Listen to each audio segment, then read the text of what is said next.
Hi, Lasagna Club.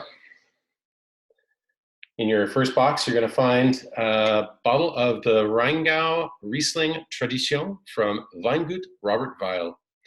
One of the big apprehensions that people have with German wine is, for one, it's a hard language to read if you don't speak it, and it makes the labeling of the bottles very intimidating. Plus, German wine got a really bad rap where when everyone talks about German wine, around these parts anyway, we always just think that, oh yeah, all German wine is sweet. And that's simply not the case.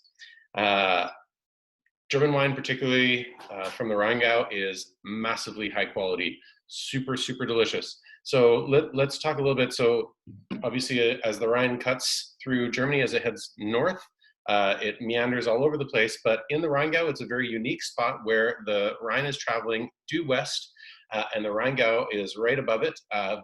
Huge south-facing slope. So it gets blanketed by sunshine all day. Plus, you get the reflection of the sunlight off of the river bouncing up into the vineyards, and it's the perfect situation, the perfect climate to ripen Riesling to its like full potential. So, in the case of Robert Weil, his family has been producing Riesling and Riesling only, or this estate has been producing Riesling and Riesling only since the late 1800s. And he's got 90 hectares in the village of Kiedrich and in the slopes below it as you head towards Eltville, and then farther south towards Mainz, which is the biggest city of the region, all planted to Riesling.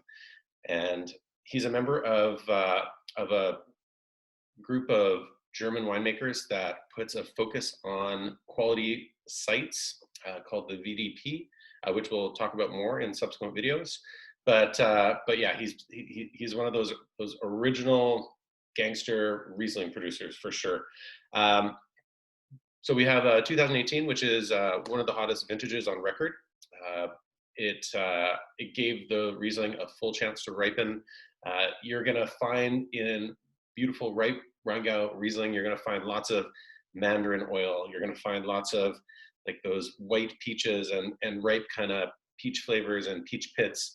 And then that's all going to be coupled with like this ethereal floral note, like oily white flowers like lilacs and lilies or like daffodils, and then some very stony minerality and some unusual smells, like you might smell paraffin, candle wax. You could even, and I mean, it sounds a little bit pejorative, but we talk about diesel when we talk about great Riesling. And there's quite a discrepancy between what you smell and what you taste, because often, I mean, you might smell those smells, but in the wine itself, you might not taste it. And Riesling definitely expresses itself both one way on your nose and another way on the palate. This is an off-dry wine.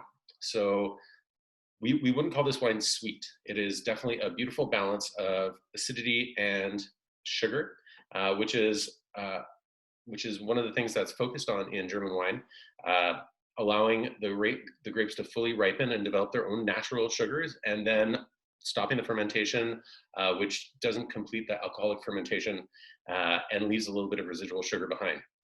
You can kind of tell when you look at a bottle of Riesling, this one says 10.5 degrees of alcohol. Pretty typical that this is going to have a little bit of sugar left over from the fermentation being stopped. If you find less than that, it's probably going to be even sweeter. And then once you creep up into the 12s, 13s, 14s, usually these Rieslings are dry. So if you are shopping for Riesling, whether it be from Germany or France, you can usually tell if there's going to be a little bit of sugar left over just by looking on the bottle at the alcohol content. The other thing I would say is that you're going to find some language well, let's just dive into it. I mean, there's a really unusual word on the back here. Erzgrabflung. I'll just spell it out for you here. This means that it's been bottled by the person that makes it. And that might not seem significant, but there's a lot of wine that's just bulk packaged up, sent to a bottling facility, and sent out for export from there. So anytime you see words like Erzgrabfüllung on a bottle of wine, it's generally an indication of quality. You also might find Gutsabfüllung, meaning bottle on the estate. There's we'll crack into some of the demystifying side of German wine labels. as we move through some German wines, because for sure with Lasagna Club, you're going to get to taste some of the best. We'll talk about some of the classic regions where Riesling is produced. Riesling's one of those long lasting wines. Like probably on the white wine spectrum, it's got to be the longest lasting wine, especially like the slightly sweet examples of it. You can find examples of them going back to the 1800s. I believe that there is someone that has a bottle going back to the 1700s. I can't remember the name of the house, but these wines just last forever. This one definitely can be given a chance to cellar in your collection if you want to let it sit for a couple years. If you have more patience than I do, this wine will definitely reward cellaring in the short term. But if you have to get at it right now, give it a little bit of air, let it breathe for an hour, hour and a half. It doesn't have to be fully cold; it can just be slightly chilled. And yeah, it's a beautiful wine and a great introduction to the wines of the Rhine.